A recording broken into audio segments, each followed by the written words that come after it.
धनंजय मुंडेंनी माझ्या हत्येचा कट रचला असा आरोप मराठा आंदोलनकर्ते मनोज जरांगे पाटील यांनी केलाय। तर मला ठार मारण्यासाठी 2.5 कोटी रुपयांची सुपारी देण्यात आली होती।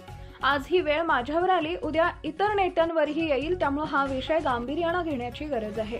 माझ्यासह इतर अनेक नेत्यांबद्दल संशयित आरोपींकडे माहिती आहे, त्यांनी सावध राहणं गरजेचं आहे। जो व्यक्ती स्वतःच्या बहिणीविषयी वाईट बोलू शकतो अशी प्रवृत्ती राजकारणातून संपवली पाहिजे।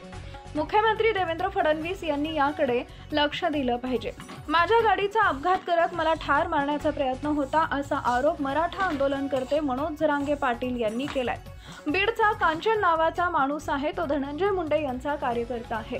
धनंजय मुंडे यांनी माझ्या विरोधात हे षडयंत्र रचण्याचं काम केलंय। मराठा समाजाच्या नेत्यांनी हा विषय गांभीर्याने घेणं गरजेचं आहे, कारण वेळ तुमच्यावरही येणार आहे। माझे तुमचे मतभेद असले तरी हा विषय गंभीर आहे। करणाऱ्यांपेक्षा करून घेणारा सर्वात जास्त महत्त्वाचा आहे असं मी मानतो। मनोज जरांगे पाटील म्हणाले की अशा वृत्तीचा आपल्याला न्याय नाट करावा लागेल। आरक्षण राजकारण हा विषय वेगळा आहे, पण जीवावर उठणं हा विषय खूप गंभीर आहे। आपण जर सावध नसतो तर यांचा बाप ठरला नसतो असंही जरांगे यांनी म्हटलंय। जरांगे पाटील म्हणाले की बीडच्या कार्यकर्त्यांना संशयित आरोपींना सोबत परळीला नेलं। मुंडेंनी त्यांच्यासाठी बैठक सोडली आणि या दोघांची भेट घेतली।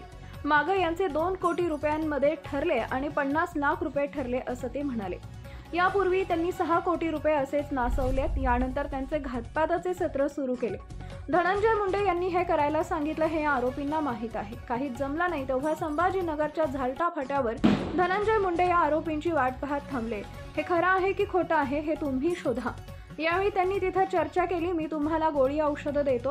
हे आरोपी भाऊबीजेच्या दिवशी त्यांना भेटले। अंतरवालीमध्ये बडे नावाचा कोणीतरी यामध्ये सहभागी आहे।